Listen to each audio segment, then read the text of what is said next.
विद्वान परंपरा के, हमारी इस ऋषि संस्कृति के, हमारी इस देव संस्कृति के, भारतीय संस्कृति के गौरव हैं। मैं श्रद्धेय आचार्य श्री राजकिशोर जी से कहूंगा कि वो हम सब का मार्गदर्शन करें और एक बार आप सबकी ओर से पुनः उनका अभिनंदन है।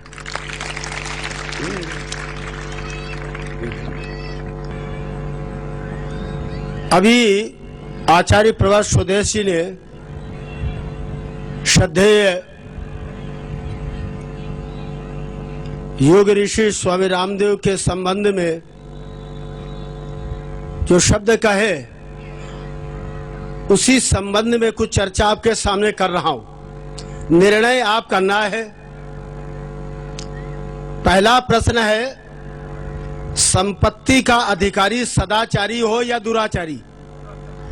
एक पहला प्रश्न। संपत्ति का अधिकारी सदाचारी होगा तो राष्ट्र सुखी होगा, और संपत्ति का अधिकारी अगर दुराचारी होगा तो बोलो राष्ट्र दुखी होगा।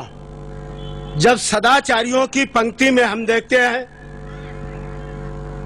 और सदाचारी व्यक्ति के पास संपत्ति होगी तो उसका विनिमय कर लेगा, क्योंकि सदाचारी की बुद्धि सृजन करेगी।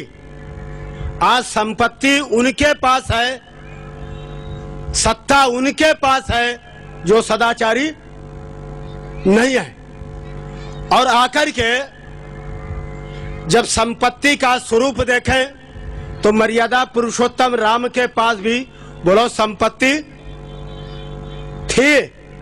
संपत्ति थी, लेकिन संपत्ति से ऊंची भी बात है संस्कृति। ऊंची बात है बोलो संस्कृति। संस्कृति भावात्मक रूप से, समतामय रूप से कुछ सिखाती है। ये मेरी जन्मभूमि है, लेकिन कर्म भूमि केवल यही नहीं है। मैं सारे राष्ट्र से और सारी मानवता से प्यार करता हूं, इसलिए विवेकी लोग बैठे हो। अभी जाति की बात उठी, ऋग्वेद में बहुत सुंदर मंत्र है 10वें मंडल में, मनुर्भव। मनुर तुम हो क्या और बनाए क्या गए? बहुत इसका विश्लेषण नहीं करूंगा। देखो, हम सबकी जाति एक है। मैंने अपने थीसिस के ग्रंथ में भी दिया कि god is one and human nation is one and religion is one. ईश्वर एक है, धर्म भी बोलो एक है, और मनुष्य मात्र की जाति भी एक है। उसका उदाहरण भी दिया मैंने। जब वेद हमें कह रहा है, बहुत संक्षिप्त है, 4 पशु ले लो आप। हाथी को ले लो, ऊंट को ले लो, गधे को ले लो और बकरी ले लो। चारों का मल करा लीजिए। हाथी का मल करा लो, ऊंट का मल करा लो, गधे का मल करा लो और बकरी का करा लो, और चारों हटा दो। और सवेरे किसी भी सज्जन को पकड़ करके पूछो, हाथी वाला जो मल देख करके बता देगा कि ये हाथी का मल है, बोलो हाथ देना है। हाथी का मल देख करके उसको पता लग जाएगा ये हाथी का मल है। गधे का देख करके पता लग जाएगा ये गधे का है, और ये ऊंट का देख करके ऊंट का पता लग जाएगा, और बकरी का देख करके। अच्छा, ब्राह्मण, क्षत्रिय, वैश्य, राजपूत, कुर्मी, यादव सबके है ना, सबकी लेट्रिन करा लो और इन्हें चारों पांचों हटा दो, और फिर पूछो लेट्रिन किस किस की। ऊपर से तो समझते नहीं, तो नीचे से।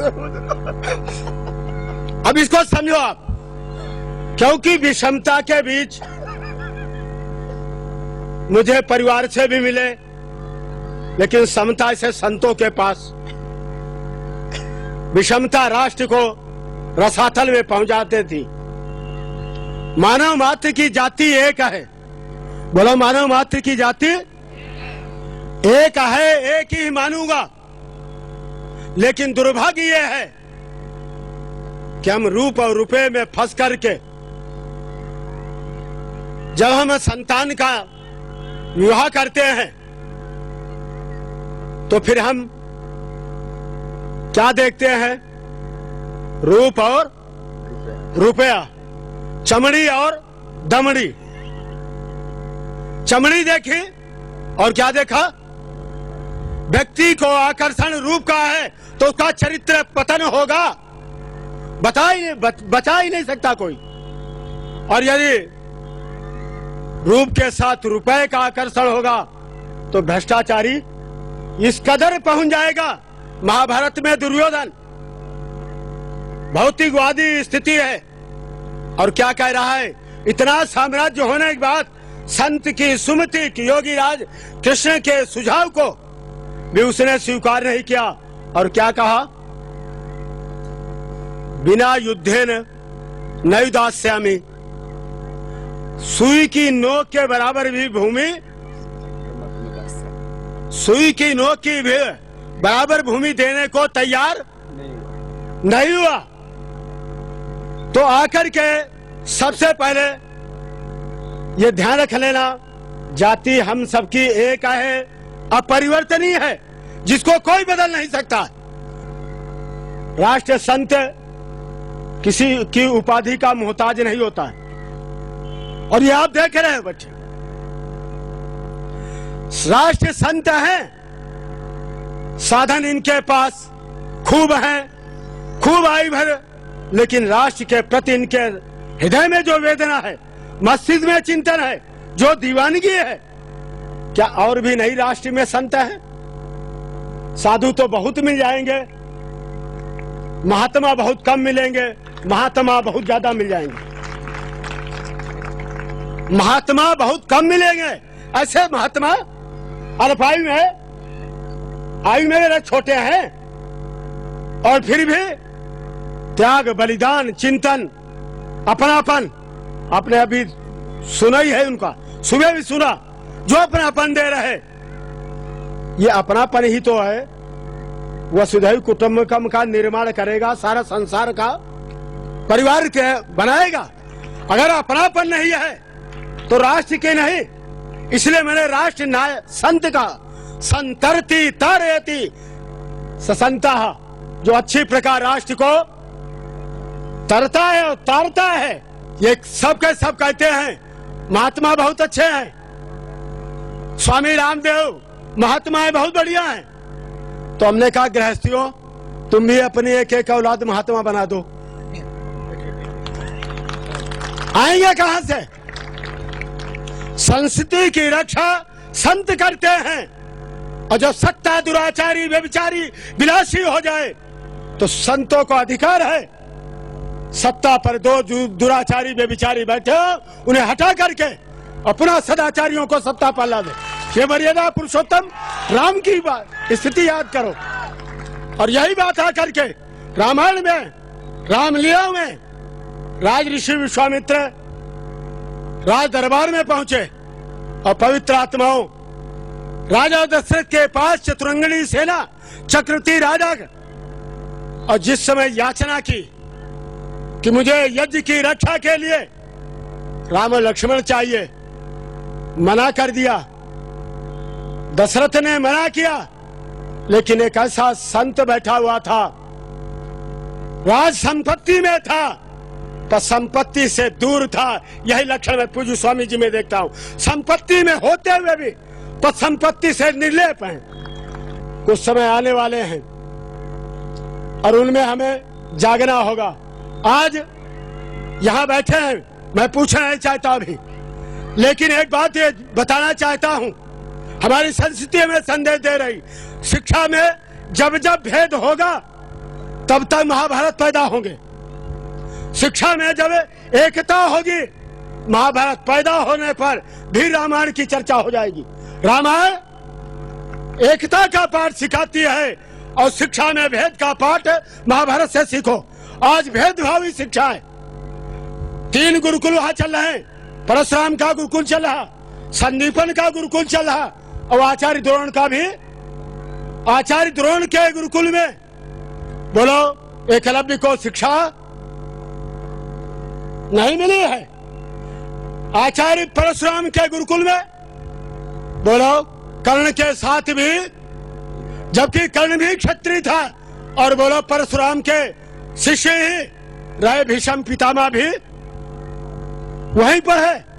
आज शिक्षा बोलो देश की एक नहीं है, और शिक्षा नहीं है तो मैं आपको बड़े ललकारता हुआ कह रहा हूं, उनको भी कहता हूं कि जब मति ही नहीं होगी तो मत का सदुपयोग कौन कर पाएगा।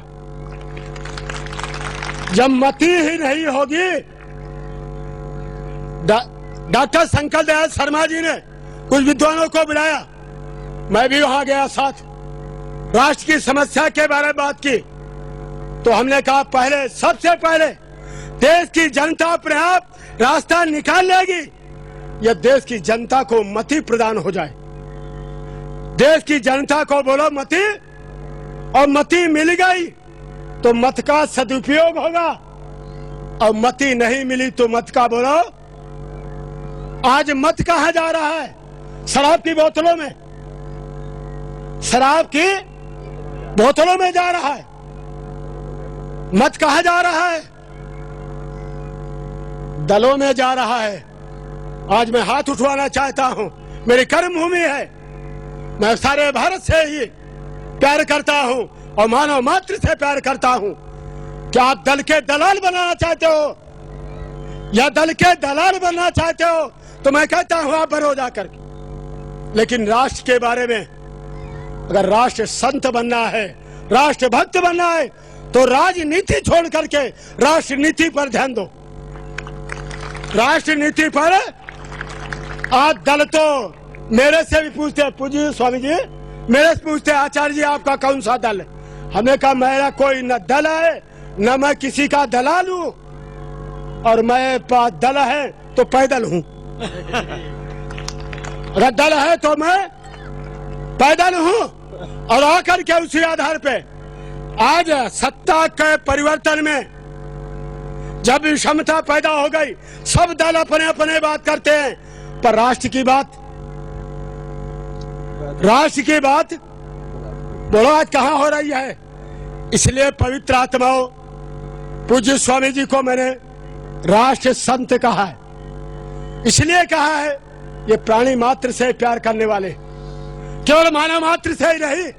राष्ट्र संत इसलिए कहा है, राष्ट्र के प्रत्येक प्राणी के प्रति अपनापन दे रहे हैं, और उस अपनेपन को बनाए रखना हम सबका धर्म ही नहीं बोलो, परम राष्ट्र धर्म की बात आकर। इसलिए पहला मैंने वाक्य दिया, पहला वाक्य यह दिया है कि मानव मात्र की जाति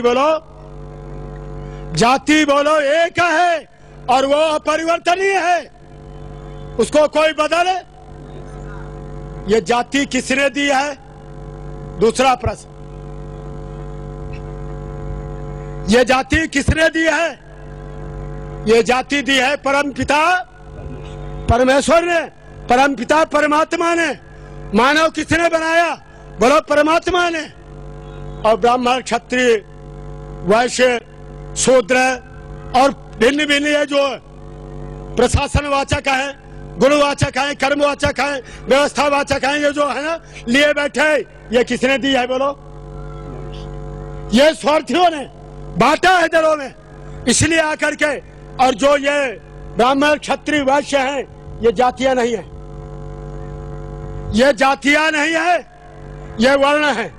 क्या है? बोलो वर्णों को बदला जा सकता है, पर जाति को बोलो बदला नहीं जा सकता है। दूसरा शब्द है धर्म। भारत शब्द बहुत व्यापक है अर्थों में। जब फ्रांस के एक दार्शनिक ने इंडिया शब्द लिखा तो आई से इन, एन से नेशनल, डी से डायमंड, आई से इन और ए से Asia, international diamond in Asia, अंतरराष्ट्रीय एशिया में हीरा जो है उसका नाम बोलो भारत है। ये गुणवाचक है। पतंजलि योग दर्शन में 3 देशों का नाम ले रहा है, उसमें एक देश का नाम भारत है। भात चिदानंद प्रकाश से रत रमण, ज्ञान विज्ञान में रमण करने वाले देश का नाम बोलो भारतवर्ष है। और ये भारत की